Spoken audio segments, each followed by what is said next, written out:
everyone. Welcome back to Tidbits. Thank you for joining me. Today's episode is sort of a tricky one, and to be honest with you, I went back and forth a couple of times on whether or not to present it, and if so, how to do it.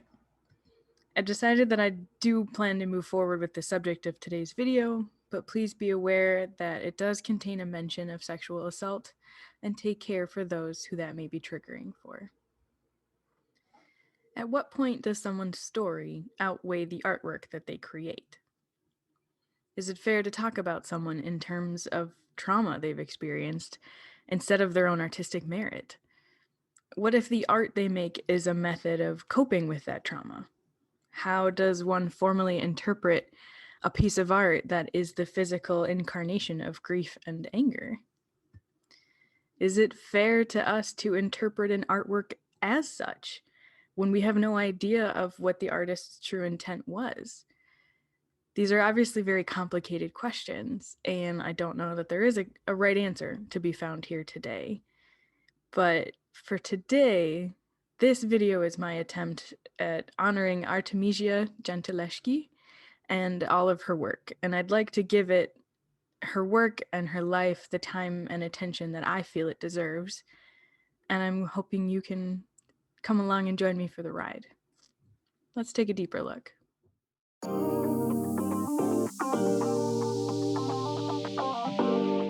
Artemisia Gentileschi was a Baroque painter during the Italian Renaissance.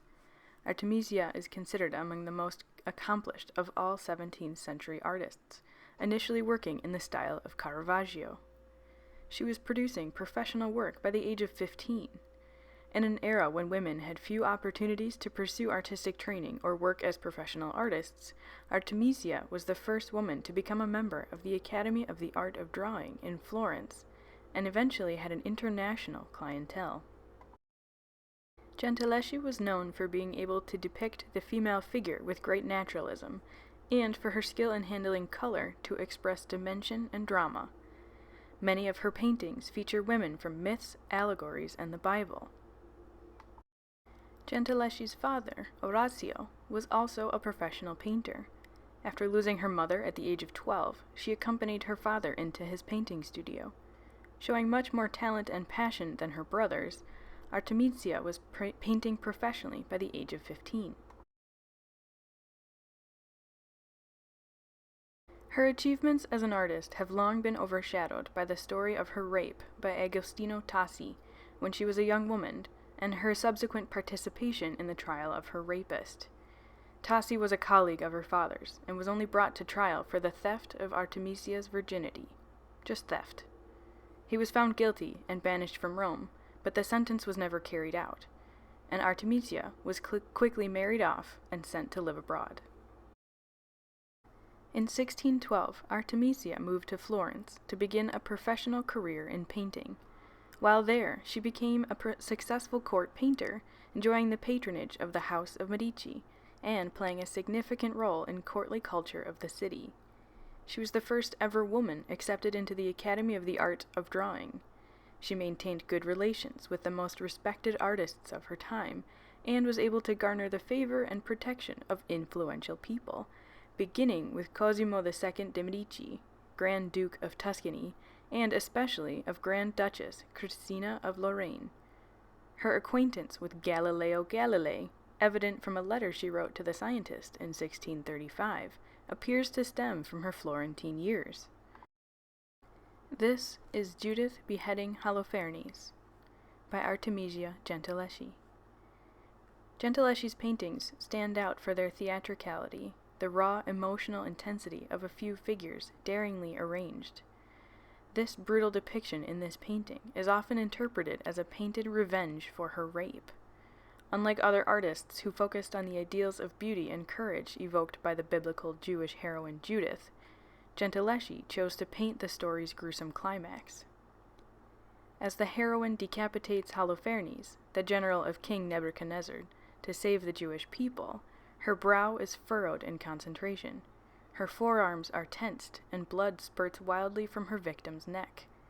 The startling naturalism of the scene owes much to the influence of Caravaggio. Artemisia followed his technique of painting directly from life, and employing sharp contrasts of light and dark. The power of the scene, however, is all her own, and the painting endures as a masterpiece of Baroque art. The work provoked strong reactions on its arrival in Florence, and the painting was initially denied by its patron. In fact, it was only with great difficulty, and the help of her friend Galileo Galilei, that Gentileschi managed to extract the payment with a significant delay that had been agreed with the Grand Duke Cosimo de' Medici. Gentileschi returned to Rome in 1620, continuing the same successful artistic career as in Florence. Rome hosted a wider network of patrons and the opportunity to work with and learn from other artists. She also took commissions in Naples, Venice, and was even invited to paint a chapel ceiling for Charles I, King of England. She continued painting for what appears to be the rest of her natural life. It was once believed that Artemisia died in 1652 or 53. However, modern evidence has shown that she was still accepting commissions in 1654, although she was increasingly dependent upon her assistant. Some have speculated that she died in the devastating plague that swept Naples in 1656 and virtually wiped out an entire generation of Neapolitan artists.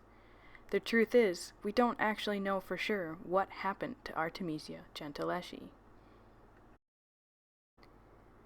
Large-scale feminist interest in Artemisia Gentileschi arose in the 1970s, when feminist art historian Linda Nochlin published an article titled "Why Have There Been No Great Women Artists?", in which that question was dissected and analyzed. The article explored the definition of great artists, and posited that oppressive institutions, not lack of talent, have prevented women from achieving the same level of recognition that men received in art and other fields. Gentileschi is known for her portrayals of subjects from the Power of Women group. However, she is also known for the rape trial in which she was involved, which art historian Griselda Pollock argues has unfortunately become the repeated axis of interpretation of the artist's work. Gentileschi's status in popular culture is deemed by Pollock to be due less to her work than to the sensationalism caused by the persistent focus on the trial during which she was tortured. Pollock offers a counter-reading of the artist's dramatic narrative paintings, refusing to see the Judith and Holofernes images as responses to rape and the trial. Instead, Pollock points out that the subject of Judith and Holofernes is not a revenge theme, but a story of political courage, and indeed, collaboration by two women committing a daring political murder in a war situation. Pollock seeks to shift attention from sensationalism toward deeper analysis of Gentileschi's paintings. Pollock also argues that Gentileschi's success in the 17th century, depending on her producing paintings for patrons, often portraying subjects they selected that reflected contemporary tastes and fashions. She aims to place Gentileschi's career in its historical context of a taste for the dramatic narratives of heroines from the Bible or classical sources. History always has a lens, of course. By its very nature, we are unable to witness history without coloring from our own experiences and readings. However, there can be no doubt that Artemisia Gentileschi continues to be among the most highly regarded of women artists, and she has attained her place among the great Baroque artists on the merits of her work alone.